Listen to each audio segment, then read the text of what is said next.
if you get to work with lots of different coaches and lots of different people, everyone has their own ideas about what's good technique, what's different.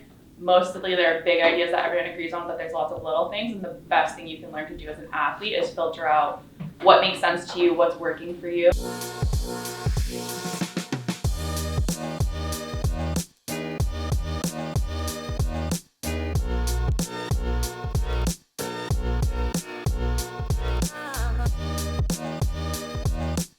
The most important part of rhythm here is being fast through the water. We want to get that sprint stroke and that sprint speed, There you go. but we want to do that every stroke. The way we accomplish that is by slowing down the air time a lot. He is really good at not only the 1,000, but also the 500, which I think is really interesting. A lot of time, the 1,000 paddlers will slow down their stroke rate because you can't keep that stroke rate, really high stroke rate, your entire 1,000. So this is where we can really see this good rhythm. So you see how he's moving really fast through the water and he's more relaxed in the air. Even though he's doing this really high stroke rate, he still has a bit of pause in the front. He still looks like, he doesn't look relaxed, but he looks like he's getting a point in the stroke where he gets to recover and catch his breath. But as you can see, Soph has a really good pause at the front there where she sets up, she goes through the water, and then she's taking her time in the air. Obviously, she's not going at a racing speed. This is Sophia Jensen from Canada. But as you can see, you can see how that rhythm would be good to have if she wanted to go up to a 500 meter pace or a 200 meter. The rhythm you have when you're paddling, ideally you should be able just to speed up your strokes with it. It shouldn't be like you do a completely different thing for every single race you do. It's really hard to train like a 200 meter stroke, a 500 meter stroke, 1,000 and a 5K. Yeah, so even though she's going slow here, she's not going slow, but she is doing a pace that she could keep up for a long time. She still has a quick exit. She's catching powerfully, pulling through quickly, but it's in the air time where she gets that relaxation that allows her to keep the stroke for probably at least 1,000 meters, if not more.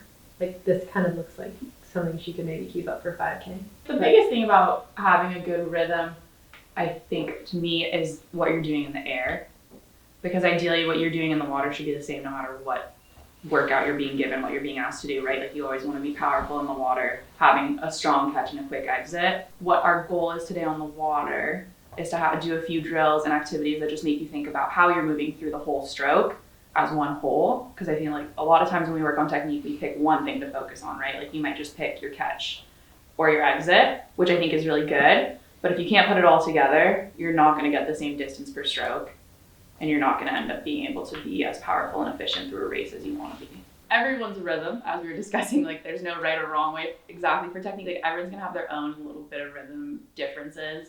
Everyone moves their hips differently. I feel pulls through the stroke differently. So I don't think it's a specific ratio. I don't know if you feel differently. No, I'd say if you want numbers, I'd say it's really hard to measure how long you're actually in the water. We've never really had the resources to do that, at least consistently. I could look at my race, I guess, but again, that's the fastest stroke rate we do. But I'd say we have set stroke rates, so 1,000, 65-ish, 60 to 65, 500, 65 to 70, then 200, 80 to 90, maybe. So theoretically, the stroke is just the way I'm thinking about it is how fast can I get this paddle to move through the water? How fast can I pull all this water that I'm grabbing past me? Yeah. One way it was explained to me when I was a bantamer in juvie is you're always 100% for the water part of your stroke. And when someone gives you a percentage for a piece or an effort, that is actually really more to do with what you're doing in your recovery and your air time. If you're going 70%, you still need to do a big, strong stroke, but you're going to go a lot slower through the air and recover a lot more between each stroke. Versus, I'm sure we've all done this, where you take a stroke when you're doing 1,000 meters, at a zone 2 technique, or 70%, you're just not putting all your effort into that stroke. I'm a big believer, especially when you're starting your season, getting back into sprinting, you're not suddenly going to be able to sprint at an 80 stroke rate perfectly just because you've been doing some good volume. There's going to always be a little bit of messiness before you get back to being where you want to be. that technique is how you're going to accomplish the stroke rate. For example, if you just tell me to hit stroke rate 80, it might be kind of ugly. But maybe I just won't hit it at all.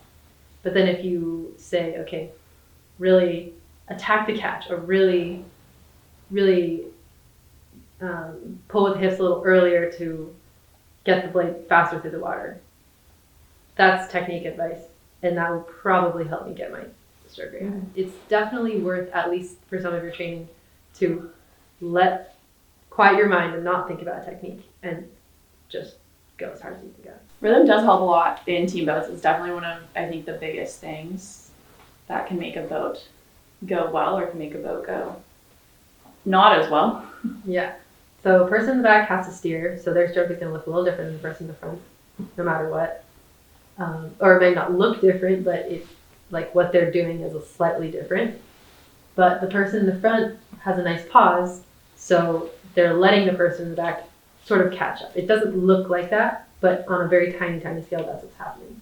And that's what helps at a lower stroke rate to stay together in the C2, so you can practice for when you're ready to go at a higher stroke rate. Have you guys ever noticed that sometimes, if you're in a totally brand new team boat, it's actually easier to stay together when you're sprinting or going faster, but it completely falls apart when you're going slow? It's because sometimes that's when it starts to fall apart. If you're slow in different parts of the stroke, then it starts to become really hard. Like you don't know, or if the person in the front is inconsistent, then the person in the back will just never know what exactly they have to do. Being fast through the water, relax in the air, and a little pause at the front will make sure that when you catch again, you'll always be catching together. In our boat, so I'm in the front of our C2, and when it feels like when we're losing power, or it feels like it's just getting not as powerful as it could feel, we try to put a little bit of pause at the front and to really emphasize, for me in the front, I try to really emphasize getting my blade out quick and making sure I'm keeping my blade straight as I exit, so I'm not making Andy's job harder to steer. And in practice, we also do that as well. No matter what intensity of piece we're doing, we try to add the pause in at the front if it feels like things are getting weird, and definitely emphasizing exiting together. And I think that usually works really well, because I think a lot of the time we just get a little off in our strokes together, and then the rhythm feels weird, and then the boat just feels like it's dragging, and that's never fun. I think it's less about what we do in the race, because we're not we don't talk about what we do in the race, and we pretty much have it set. We can communicate without talking in the boat. When we're feeling in a funk, in a practice, we will lower our we might even just completely drop the workout and or take a break from the workout and do this thing called strides, which is what we're going to have you do for our first water session today. I think a lot of the reason that Andy and I don't have to talk during races is because we talk a lot during practice. And Stella knows we do giggle a lot in between rests and talk about other things, but in our actual practices, we spend a lot of time talking about how a piece felt, what we think we need to do on the next piece, what we want to do better.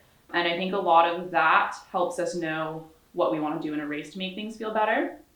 So we spend a lot of time saying, this morning we paddled at 6:30, but we spent a lot of time saying, I think that piece felt good. I felt like we were exiting together. I felt like our catch was good.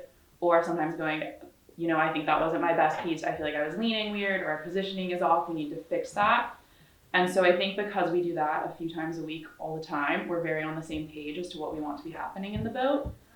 Obviously that's super hard. I know sometimes you guys just get thrown into a new team boat at Ted Houck or another race, and you kind of just have to hop in. So there's definitely, I think, times where you have to talk it through. But knowing what helps you guys, Sadie's question about what helps us find a rhythm in practice, allows us not to, I don't have to think a ton about what I need to do in a race. If something feels like it's kind of going off, I can try and fix it. That doesn't always mean it's successful, but having the ability to know what I think we need to do can help a lot, and that can give you a lot more confidence when you're racing, that even if you're not having the best race of your life, there's still an option to try to make it a little bit better.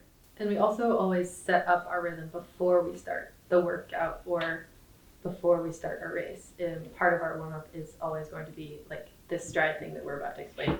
But basically you're just really hammering that rhythm at a slower stroke rate, but still as fast as we can through the water. Basically strides are at the end of a running workout. Often you get to do them on a field, but you're just supposed to take kind of big bounding steps. You're just kind of doing technique. You're not sprinting, if that makes sense. but you're just trying to be powerful and like feel strong. So when we do them on the water, it's a pretty low stroke rate, but it's really fast through the water, almost like if you were doing a race stroke, if that makes sense, if you're really trying to get that, and then just we go kind of higher in the air than we would normally go, take a little bit extra time. So it feels powerful and kind of fast, I guess. But it's a nice way to set up a rhythm in a team boat. It's also just a nice way to shake out any, like if you have a bad workout, sometimes doing them at the end of a workout can help you reset how you feel about your technique and stuff. Okay, so really dynamic, and then bring your hips forward and then exit, and then relax. Try, kind of like what we told Thomas, like try and relax a little bit further in the stroke, like that's where your pause is. And then like I'd almost think about it if you're trying to work on not exiting as far back, like it's almost feeling like you're exiting too early and then just using that extra time to have the pause at the front. If that makes sense. It's like you're really getting like a 1, 2 and then in and then just ripping it out for a second, and then as you're in the air just try to slow and rip it through. Can you try just switching your front foot forward, like just a little bit? Try the foot a little forward. Did it feel, your technique doesn't feel good? Yeah, just a little like kind of loose and like not connected. That's okay, that happens. I think I would think about it like it's almost like a pause drill in the air. You know what I mean? Like when you're doing pause drill and then just like ripping it through the water. So if it feels a little loose and connected, like that's okay. It'll happen, but really try and just feel that connection through the water. And then just, if anything, honestly, loose through the air is not bad. Like that's kind of the point of this. I think you're getting a good kind of pause, and then with the hips, I think just really try and focus on when you're through the air. We're telling everyone this basically, but it's like really, you can feel a little loose, a little recovery. You don't have to like pause in the middle or anything, but just kind of slow, and then really have a pause at the front before you catch to give yourself kind of the time to set up and everything. or maybe if you bring your front foot like 2 inches with the scoot it forward. Just a little farther forward. It'll make it a little easier to get some reach in. So you Yeah. And go. Ben, your next step. We're gonna take it nice. We're just thinking really work on snapping the exit out at the end so you get that little last bit of oomph as you're going through the water. and then really relax. So in the air, I know it feels tippy when your paddle's out of the water, but just try to stay as slow as possible through the air, and then a little bit of pause, and then go. Has anyone ever told you seem to have your head kind of down when you're paddling? Yeah. Okay, okay.